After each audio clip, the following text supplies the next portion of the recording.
Middle east में खतरनाक होते जा रहे हैं हालात। ईरान ने एक बार फिर से इजराइल पर हमला किया है। ईरान ने 1 अक्टूबर को इजराइल पर 180 से ज्यादा मिसाइलें दागी थी, जिसमें से इजराइल का कहना है कि ज्यादातर हवा में ही नष्ट कर दी गई। ईरान के हमले के बाद इजरायली प्रधानमंत्री बेंजामिन नेतन्याहू ने साफ कर दिया कि ईरान को इसकी कीमत चुकानी पड़ेगी। जाहिर है इजराइल नई रणनीति बना रहा है, बदला तो वो जरूर लेगा। वो ईरान पर हमला कब और कहां करेगा ये किसी को नहीं पता। इन सब के बीच ईरान के राष्ट्रपति ने देश छोड़ दिया है और कतर पहुंच गए हैं। कतर भी इजराइल को कोस रहा है और शांति का भाषण इजराइल को ही दिया जा रहा है। ईरान के साथ उसके ऐसे कई मित्र देश हैं जो इस वक्त उसके साथ हैं, लेकिन वो ये नहीं समझ पा रहे कि ईरान ने ही पूरे मिडिल ईस्ट को बारूद के ढेर पर बिठा रखा है। इस वक्त मिडिल ईस्ट के कई मुल्क ऐसे हैं जिनमें ईरान के प्यादे हैं, या कहें कि एक तरीके से ह्यूमन बम जो है वो इजराइल की टेंशन बढ़ाने के लिए जगह जगह ईरान ने बिठा रखे हैं। कहां कहां है ईरान के ये ह्यूमन बम, ये आपको आज के इस वीडियो में बताएंगे। पहला है गाजा पट्टी, जहां तैनात है ह्यूमन बम। नाम है हमास। 1987 में बने हमास को इजराइल, अमेरिका समेत कई देशों ने आतंकवादी संगठन घोषित किया हुआ है। इस्माइल हानिया इसका मुखिया था, जिसे जुलाई में इजराइल ने मार गिराया था। 2007 से हमास का गाजा पट्टी पर दबदबा रहा है। हमास का सबसे ज्यादा समर्थन ईरान ही करता रहा है। ईरान से ही हमास को सबसे ज्यादा फंडिंग मिलती है आतंक फैलाने के लिए। हमास के अलावा गाजा पट्टी में फलस्तीनी इस्लामिक जिहाद नाम का भी एक संगठन एक्टिव है। ये हमास के बाद दूसरा सबसे बड़ा संगठन है। 1970 में बने इस संगठन को भी ईरान से ही समर्थन और फंडिंग मिलती है। इसके बाद आता है वेस्ट बैंक। इजराइल के पूर्वी सीमा पर बसा है वेस्ट बैंक, फिलिस्तीन का दूसरा हिस्सा है। वेस्ट बैंक में भी हमास और फिलिस्तीनी इस्लामिक जिहादी एक्टिव है, यानी कि यहाँ पर भी ह्यूमन बॉम्ब मौजूद है।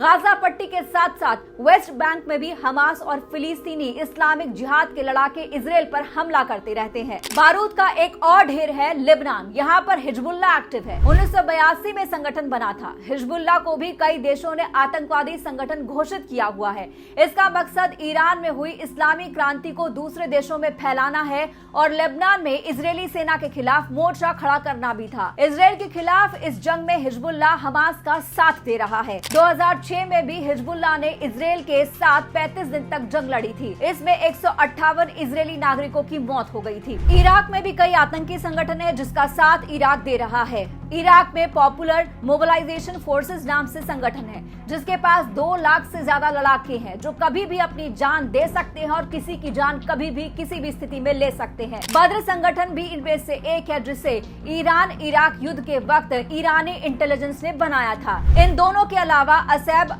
अल हक नाम का भी एक संगठन है। बद्र और असैब के पास 15 से 30 हजार लड़ाके हैं। इसके बाद आता है सीरिया। सीरिया में फतेमियो ब्रिगेड है, जो ईरान में अफगानी शरणार्थियों का संगठन है। इसे सीरिया सरकार के खिलाफ बनाया गया था। सीरिया में लड़ने के लिए शिया पाकिस्तानियों ने जबैनियो ब्रिगेड के नाम से संगठन बनाया था। एक कुवैत अल रिधा नाम का भी संगठन है, जिसके लड़ाकों को हिजबुल्लाह ने ट्रेनिंग दी है। एक बकीर ब्रिगेड भी है, जिसे ईरान का फुल सपोर्ट है। इन सभी संगठनों के पास हजारों की संख्या में लड़ाके हैं जो कभी भी जान दे और ले सकते हैं। इसके बाद आता है यमन। यहाँ हूती विद्रोही एक्टिव है, जो शिया जैदी समुदाय का संगठन है। हूती विद्रोही इजराइल और अमेरिका के खिलाफ हमेशा से लड़ते आए हैं। 90 के दशक में हुसैन अल हूती ने इस संगठन को बनाया था। यमन में हूती विद्रोहियों को ईरान का समर्थन मिला हुआ है। हूती विद्रोही यमन में राजनीतिक रूप से काफी मजबूत है। हूती के पास 30,000 से ज्यादा लड़ाके भी हैं। फिर है बहरीनी। यहाँ पर अल अश्तार ब्रिगेड नाम का संगठन एक्टिव है।